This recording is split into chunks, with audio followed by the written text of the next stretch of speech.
Anda menyaksikan Kompas Bisnis bersama saya, Bremana Tenaya, saudara. Hampir selalu ada cawe-cawe Amerika Serikat di setiap konflik Timur Tengah. Pecah perang Iran dan Israel. Presiden Donald Trump terang-terangan akan ikut campur jika kedua negara tidak sepakat. Yang jadi fokus Kompas Bisnis kali ini adalah Iran-Israel menyerang infrastruktur ekonomi masing-masing. Nah, apa yang membuat mata kita tertuju pada peperangan ini? Jawabannya cuma satu, yaitu adalah minyak. Kilang dan depo minyak hingga pelabuhan menjadi sasaran yang dihancurkan oleh perang.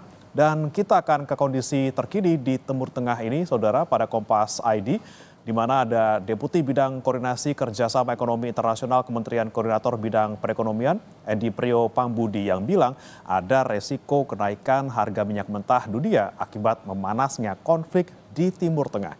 Dan ini menjadi salah satu faktor utama yang terus dipantau pemerintah. Dan saudara, kita ke Iran, di mana sejumlah rudal Iran kembali menghujani langit Israel. Rudal-rudal Iran masuk radar Iron Dome, pertahanan militer Israel. Namun saudara, sebagian meledak di udara di langit Tel Aviv. Layanan darurat Israel melaporkan pecahan rudal Iran jatuh di Israel bagian tengah, yang memicu kebakaran hingga melukai setidaknya 10 orang.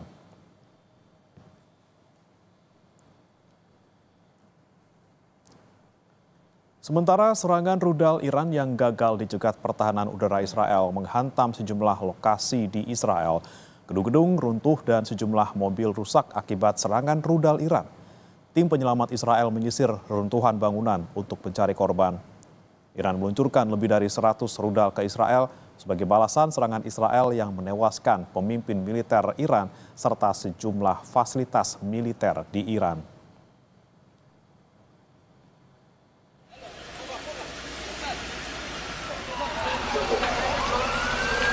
Sementara Presiden Amerika Serikat Donald Trump optimistis terkait penyelesaian ketegangan antara Israel dan Iran.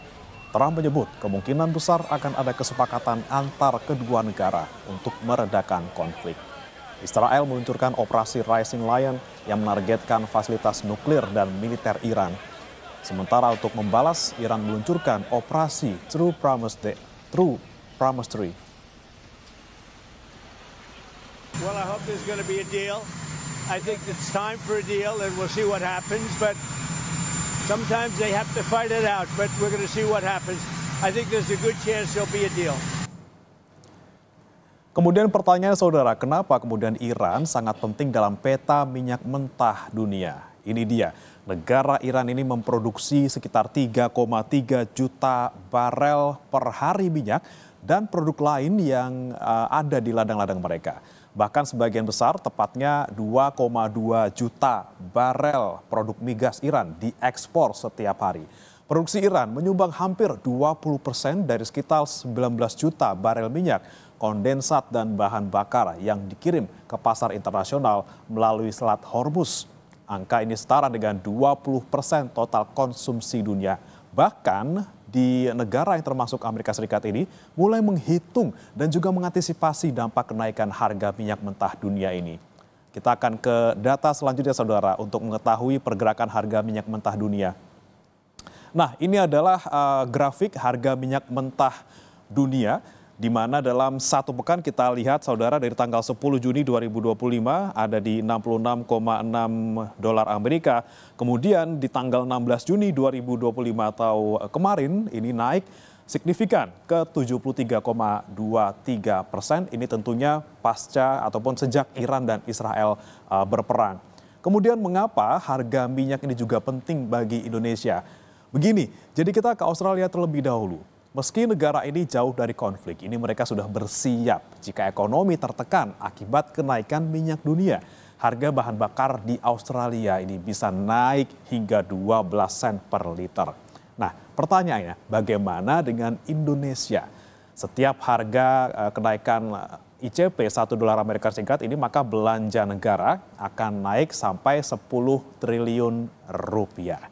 Kemudian bagaimana kondisi harga minyak Indonesia? Kita ke data selanjutnya. Nah, saudara, ini rata-rata minyak ICP 2024 atau minyak mentah Indonesia di tahun lalu atau di tahun 2024 ini adalah 70 dolar Amerika per barel. Kemudian pada Mei 2025 harganya turun ke 62 dolar Amerika Serikat per barel. Anda ingat tadi kami bilang bahwa ICP naik 1 dolar, maka belanja pemerintah naik 10 triliun rupiah. Tapi sebenarnya ada juga nih pendapatan yang naik yaitu 3,2 triliun rupiah. Namun belanja yang lebih besar ketimbang kenaikan pendapatan inilah yang wajib diwaspadai karena berisiko pada defisit anggaran.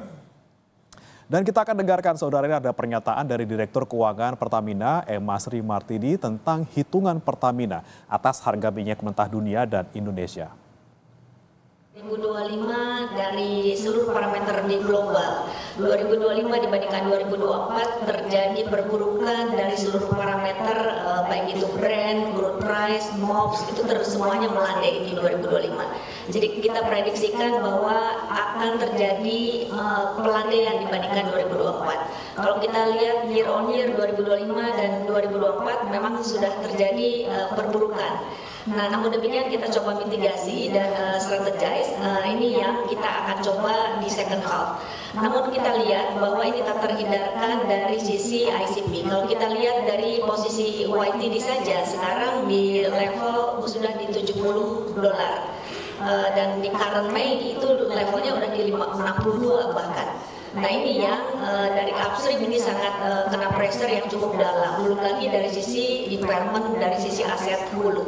Nah ini yang harus kita mitigasi betul. Jadi kalau kita lihat ini di samping investasi akan menjadi terhambat karena kalau tidak disikapi dengan regulasi yang harus ada breakthrough secara fundamental. Ini yang kita akan koordinasikan betul dengan pemerintah. Bagaimana penyikapan dari volatility dari crude price ini untuk tidak menghambat dari sisi produksi dan lifting. Ini yang ke depan kita akan sikapi betul bagaimana reform dari regulatory framework dari sisi upstream dan oil and gas sektor ini yang harus kita sikapi betul untuk tidak menghambat percepatan dan target pemerintah 1 juta barrel di tahun 2008 ini ke depan. Kemudian saudara, inilah datanya. Harga minyak APBN 2025 ditetapkan sebesar 82 dolar Amerika Serikat per barel. Sedangkan harga minyak realisasi ICP Mei terakhir di 65 dolar Amerika Serikat per barel. Jadi antara APBN dan juga lapangan ini memang sedang melancai saudara. Kemudian penyebab mengapa kemudian minyak landai ini beda hal lagi dengan kondisi ekonomi global kita.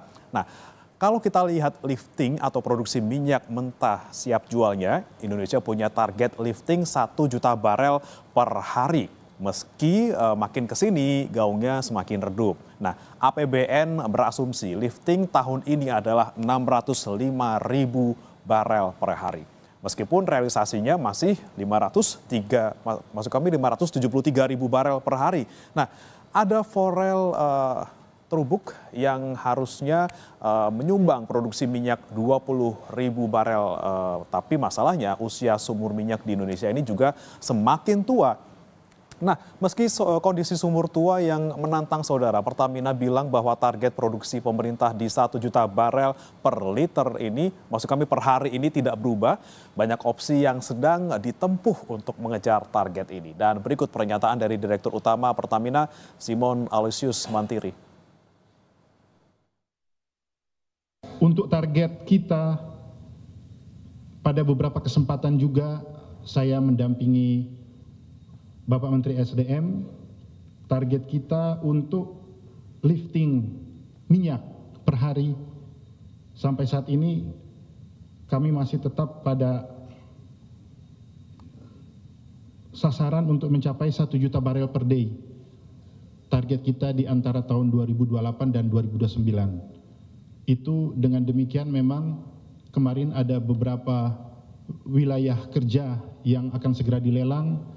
Begitu juga kita perlu untuk meningkatkan kerjasama dan strategic partnership dengan para investor dari luar negeri, termasuk National Oil Company, untuk meningkatkan eksplorasi. Karena kalau kita berbicara tentang peningkatan lifting, namun tidak ditambah dengan eksplorasi untuk mencari sumber temuan baru, tentunya akan sangat sulit bagi kita untuk mencapai target tersebut, karena kita mengetahui natural decline dari sumur-sumur kita saat ini yang sudah masuk dalam kategori mature fields itu bisa sampai kurang lebih 20% per tahun penurunannya.